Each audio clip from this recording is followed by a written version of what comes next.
Guys, I've had so much fun being a Ridge partner over the years. From our first promos to launching the Bad Guy Inc. wallet with Ridge, a Ridge wallet has been in my front pocket ever since. So as always, I am very excited to bring some new offers to you guys with my partners at Ridge. I've been using the Ridge wallet for years now, and I love how compact it is. I really only order with plastic, and I've got the order of my cards memorized with this wallet. It is perfect for functionality, and it helps me stay organized. Ridge is celebrating 11 years with their once-a-year anniversary sale. If you've been considering Ridge, right now is the best time to try it. Ridge is no longer just for men. They have launched a women's expansion this year, backed with a lifetime warranty and a 365-day trial. Their customer service is second to none. You can send it back for a full refund if you don't love it. So get your Ridge wallet today and save up to 30% by using my link, ridge.com/Chael. Or guys, to make it real easy, you can just click on the link below. What does Michael Chandler get for fighting Conor McGregor? I mean, what I'm asking is, what is the delay? What is so appealing about fighting Conor McGregor? And I feel as though on the timeline of Chandler versus McGregor, if we address it, our answers would change, right? I mean, if something's true, if it's ever been true, then it should always be true, right? If it was true over here, it should be true today, but I don't feel like it is. I mean, by example, Red Panty Night is absolutely real. Conor's right. It is a celebration. Guys are lining up, hoping to get McGregor. I don't fully remember how Chandler did. That was around March of last year. It's just about a year ago when we got this announcement. And they're going to go do the Ultimate Fighter, air the show. Those guys are going to be in the cage, settling that up in November of last year. In fact, it was the card that went to Boston. O'Malley became champion of the world. Just to put a perspective for you, right? That's when everything got wrapped up. So when you have that time frame, when you have that timeline, when you're making your deals and your negotiation, you're shaking hands, you're doing the agreement, this is what you have in mind. And there would be nothing about that that would be extraordinary. It would be a very normal negotiation. So having Red Panty Night, having that celebration, having that excitement, while that is all true, there is not a built-in financial mechanism to it. There is more attention, and it's the attention that's fun. So in many ways, there's more fun than you've ever had. You're going to want that. You're going to go out and ask for that. The greatest marketing vehicle our sport has ever had is the Ultimate Fighter. So now you're also getting the Ultimate Fighter. And there's just not a part of that process where you're going to say, hey, I'll only do it if, and then you start to make your financial demands. That just wasn't the landscape. And I think it's important that we understand that.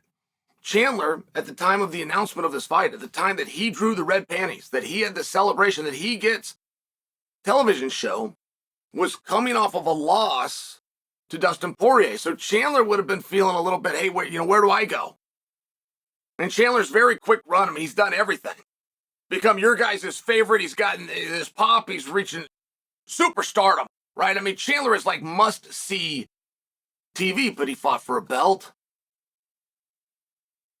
Top names. I mean, it's a very natural ebb and flow when you start working your way right out of that position, right on down the card. So while in that spot, coming off of a loss, I'm confused. What do I do? Everything Chandler had ever done in the sport was driven by one thing, which was championship aspirations. So when he ends up losing, I'm just sharing that Chandler would have probably been in a bit of a vulnerable state. There's just nothing about that time that I just laid out for you that would make a reasonable person believe that Chandler and company came in to the boardroom making demands. And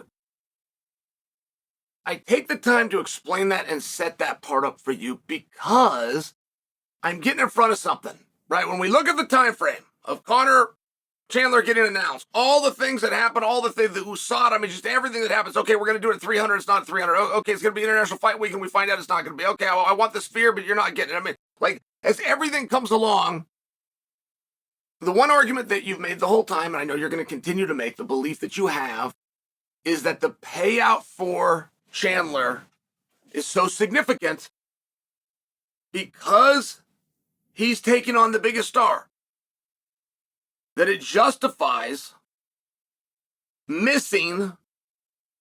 And where would Chandler be at this point? 4 fights? If they do 3 fights a year, then at this part through, are we at 4 fights? But that can be justified because the Conor fight is so big and it's going to be such a payout, and you can go ahead and wait. And I'm just suggesting for you that I don't think that it's true. There's not a belt on the line, just for example. It's not a championship match. So there's not pay-per-view participation. Nothing to guarantee that fight would even be on pay-per-view. I know that we know that would be, but what I'm sharing is nothing to guarantee that fight would be on pay-per-view. So I believe that Chandler would come from the perspective of, first off, patience and good old stubbornness, right? I was told something, I told other people, I've relied on something. It is an experience that I want. It is a once in a lifetime. I have fought for belts. I have fought in main events. I have not fought in something this big because I haven't been in there with McGregor. I think we would all understand that. But I'm taking the time and I'm regressing and bringing you back to the financial side of it. Because when we ask how long should he wait, when we ask at all, should he wait? And ultimately we ask, well, how long can he wait? As a prize fighter who has a family, how long can he wait? And as we ask all of those things, the only thing I've ever gotten back from anybody is, well, the pay is so good. You made that up, right? Even if you're right, even if what I just said, my speculation is wrong, if there was some kind of a financial element for getting red banding, even if I'm wrong, you don't actually know that. Right? I mean, we haven't been told that, and it still does in lie for how long. So, if it isn't financial, if the contract's the contract, and no matter who Chandler fights, that contract's going to be honored. There is nothing new being added because he was the lucky one that drew red painted night and got to do the Ultimate Fighter. Then that doesn't mean it's not without pay. Like, Michael Chandler could very clearly look at that and say, this is an opportunity. This is a media opportunity. This is an exposure opportunity. Not only do I feel like, if I'm Michael Chandler, right, not only do I feel that I have the ability to capitalize on the media, which he does. I mean, his little segment on Monday Night Raw, not for nothing. He didn't get paid for that either. Not for that helped. That was awesome. I was in Miami when they threw the cameras on him. He looked great. The crowd loved seeing him. I mean, I'm just sharing, like, Chandler's idea that I'm going to get all this media and I, by the way, have a skill. I know what to do with it. He's right. So the belief is I'm going to get all that to fight Conor. I'm going to do well. I'm going to beat Conor. And I'm going to take this big bounce and I'm going to take that into me in my next fight and the next one. That is where the extra pay comes.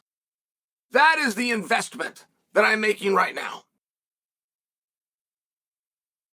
I don't think there's anything wrong with a single thing that we've heard so far. Now, as I stated with the timeline, that would have definitely been true last year.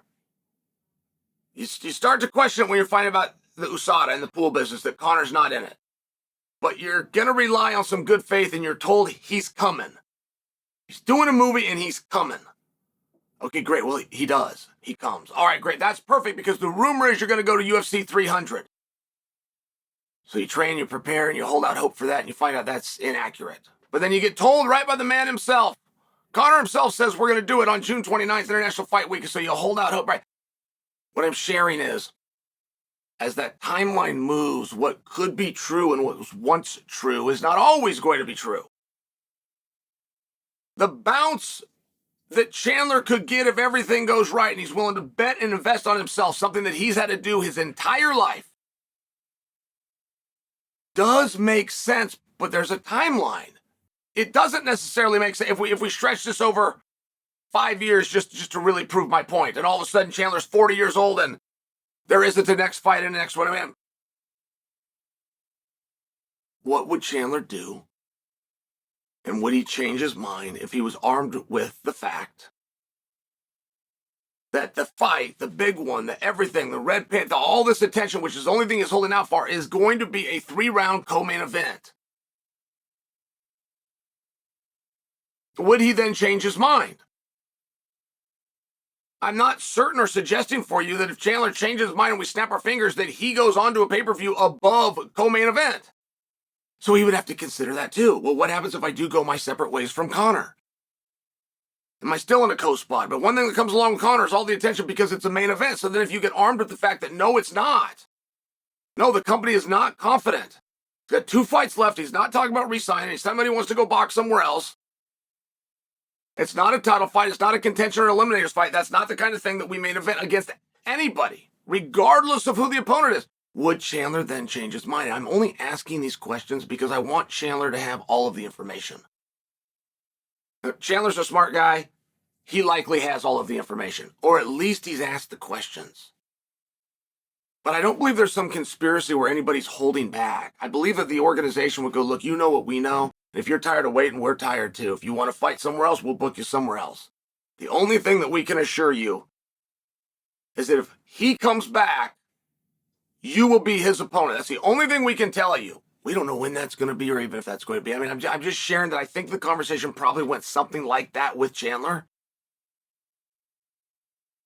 And I'm not sure that Chandler would have the same calculation if he was aware that the big media feature fight that he believes he's waiting for is not going to headline the card. I think it's interesting. I think it's worth asking. And how long should Chandler wait? I feel like he has. I feel like he proved his resilience. I feel as though he did wait. I think it's getting close, and I think Conor is right there. I don't think anybody is misleading Michael, but you still run into an issue of how long can that game be played. If you guys have ever heard me talk about this piece, you've heard I'm repeating myself. I'm being redundant, but it keeps changing, and the spotlight put on that does appear to get stronger as each day goes by. I mean, it really does. It's all for naught. The last year and a half of Chandler's life is all for naught if he doesn't get the match. So I would really understand and support wherever he came from as long as his eyes are wide open, as long as he has the information, as long as he is seeing. And I do believe that I'm right. Nobody's confirmed that, but I believe that I'm right. And you're talking about a lower placement on a card. And if your one and only motivation is the attention that you're going to get from the card, that is information that nobody's likely told you. But it's something that you do need to see and that you would, if you were Michael Chandler, need to consider.